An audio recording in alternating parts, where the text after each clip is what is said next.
शालिनी नाम की लड़की होती है जिसकी शादी एक साधारण से परिवार में करा दी जाती है। उसका पति साधारण से दिखने वाला सीधा साधा व्यक्ति था और ऐसी गृहस्थी चल रही थी। 4 साल शादी के 4 साल गुजर जाते हैं। अब उसके पास 2 बच्चे थे। जिंदगी ऐसे ही चल रही थी, लेकिन एक दिन ऐसा होता है जो इन लोगों की जिंदगी को ही बदल देता है।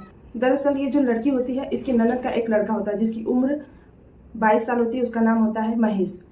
महेश इराक में था, जो वहाँ पे काम करता था, नौकरी करता था और यहाँ पे फ़ोन करता रहता था अपने मामी से और नानी से, मतलब नानी के घर पे भी बातें करता था।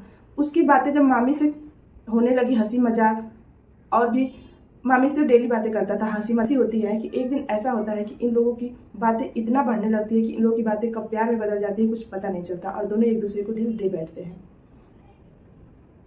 2025 जनवरी का महीना होता है। ये जो होता है, ये विदेश से घर लौटता है और अपने नानी के घर आता है। यहाँ पे कुछ दिन बिताता है और अपने मामी के साथ उसकी बातें ही नहीं, अब सब कुछ होने लगा था जो दोनों चाहते थे। अब दोनों एक दूसरे से बेहद प्यार करते थे और अब इन दोनों के बीच में कोई और दिखता तो इन लोगों को बहुत गुस्सा आती थी। अब ये जो महेश था, इसको अपने मामा और मामी जब एक साथ होते तो ये इस बात से उसको बहुत गुस्सा आती और वो ये सोचता कि मैं इस मामा को कैसे मामी से दूर करूं। उधर उसकी ये नानी थी जो इन लोगों को देखती तो उन लोग उसको शक सा होता कि कहीं लोग में कुछ गलत तो नहीं हो रहा है, लेकिन वो फिर ठिठक से जाती और सोचती शायद ये मेरे मन का वहम है, ये रिश्ता ही ऐसा है, ऐसा तो हो नहीं सकता।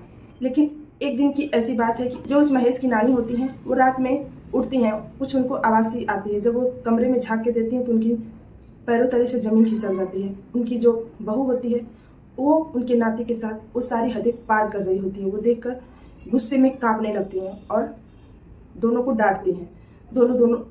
दोनों मामी और भांजे होते हैं, वो नानी से माफ़ी मांगते हैं कि आज के बाद ऐसा कभी नहीं होगा, आप किसी से बातें मत कहिएगा क्योंकि रिश्तेदारी में बहुत बदनामी हो जाएगी। इस पर उसकी नानी बहुत गुस्से में रहने लगती हैं। उसके बाद वो अपनी बहू से बात करना बंद कर देती हैं और उनका जो रवैया होता है बिल्कुल बदल जाता है। ये बहू को बिल्कुल भी अच्छा नहीं लगता है क्योंकि ऐसा उसको प्रतीत होता है कि कहीं ये जो मेरी राज खोल ना दे। उसकी निगाहें हमेशा अपनी सास के ऊपर टिकी रहती हैं कि ये कभी किसी से कह ना दे। वो एक दिन ऐसा होता है कि अपने भांजे से बोलती है कि मुझे तुम्हारी नानी पे शक होने लगा है, वो हमारी जो बीच के रिश्ते की बातें हैं वो सबसे बता न दे, मुझे इस बात का बेहद डर है। उसका भांजा बोलता है क्या करें अब, आप ही बताओ।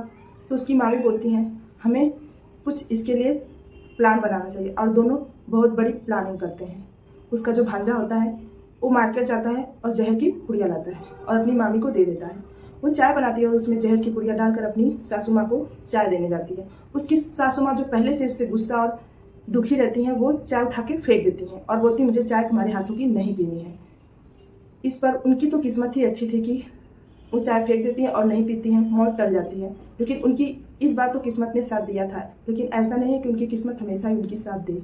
10 दिन गुजर जाता है। अब धीरे धीरे सासू माँ का रवैया थोड़ा ठीक हो जाता है। वो कुछ भी बना के देती है तो खाने लगते हैं। इस पर उसकी बहू को लगता है कि अब काम और आसान हो जाएगा। एक बार तो हमने ऐसा कुछ किया लेकिन हमारा प्लान फेल हो गया। फिर वो अपने जो उसका भांजा होता है उससे बोलती है कि आप दोबारा जहर लाओ और हम लोग अब इस बार प्लानिंग हमारी फेल नहीं होनी चाहिए। और उसका भांजा फिर जहर लाता है। इस बार वो कोई पुड़िया वाला जहर लाता है जो लिक्विड फॉर्म में ना होकर भुरभुरा सा होता है और उसको रोटी में मिलाकर अपनी सास को दे देती है। जब उसकी सास खाना खाने बैठती है तो अपने बेटे से बोलती है आज का खाना मुझे कुछ अच्छा नहीं लग रहा, रोटी क्यों तीखी तीखी सी लग रही है। तो उसका बेटा बोलता है कुछ नहीं है माँ, आप खाना खाइए, हो सकता है आपकी तबीयत कुछ ठीक ना हो इसलिए लग रहा हो। वो बड़ी मुश्किल से आधी रोटी खाती है, आधी रोटी थाली में ही छोड़ देती है। और फिर कुछ देर बाद जब वो सोने जाती है तो उसको उल्टियाँ होने लगती हैं। जहर अपना काम शुरू कर दिया था और जब उसको उल्टियाँ होने लगती हैं तो उसका बेटा जो होता है वो घबरा जाता है, बोलता है माँ आपकी तबीयत ठीक नहीं लग रही है। उल्टियाँ और दस्त इतने होने लगते हैं कि उनका लड़का घबरा जाता है। आखिर वो हॉस्पिटल में जाते जाते दम तोड़ देती हैं। वहीं उनकी ज़िंदगी का अंत हो जाता है। इधर लड़के का रो रो कर बुरा हाल था। जो अपनी माँ से बेहद प्यार करता था वो अपनी माँ को खो दिया था। उधर उनका नाती जो इस सब प्लान में शामिल था वो उनका जनाजा उठाता है अपने कंधे पे और ले जाकर उनकी कब्र खोदी जाती है और वहीं पे दफनाया जाता है। ये सब होने के बाद उसका भांजा अपनी मामी के पास आता है और बोलता है हम लोगों का प्लान तो सक्सेस हो गया है, अब प्लान बी जो है मामा को रास्ते से हटाने की, वो हम लोग कुछ दिन बाद उसका अंजाम देंगे क्योंकि अभी ये घाव जल्दी की है, हम लोगों को शक हो जाएगा। मामी भी घरी मुस्कान से साथ हामी भर देती है और करे तो तुम इस बात का कभी भी किसी से खुलासा मत करना और खास तौर पर मेरा नाम तो बिल्कुल मत लेना, धीरे धीरे मामला ठंडा हो जाएगा। उधर 2-3 दिन हो जाता है, पड़ोसियों को बस एक ही बात हजम नहीं होती है कि वो रोटी खाते ही उल्टियाँ और दस्त उनको क्यों होने लगता है।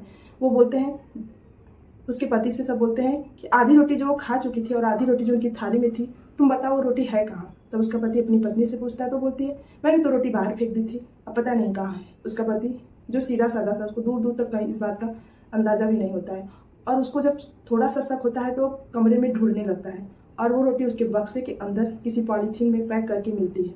और जब वो रोटी लाकर अपने रिश्तेदारों को देता है, जो अगल बगल के लोग होते हैं, उस रोटी की जांच करवाते हैं तो पता चलता है उस रोटी के अंदर जहर था।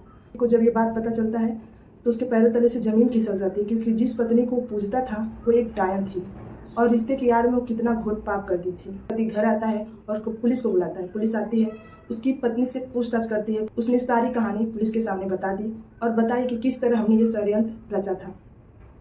पुलिस पूछती है कि क्या तुम अपने पति को भी मारने वाली थी? तो बोलती हाँ, मैं इनको भी, हम लोग का प्लान था कि 2 महीने बाद हम लोग इनको भी जहर दे के ही मारने वाले थे।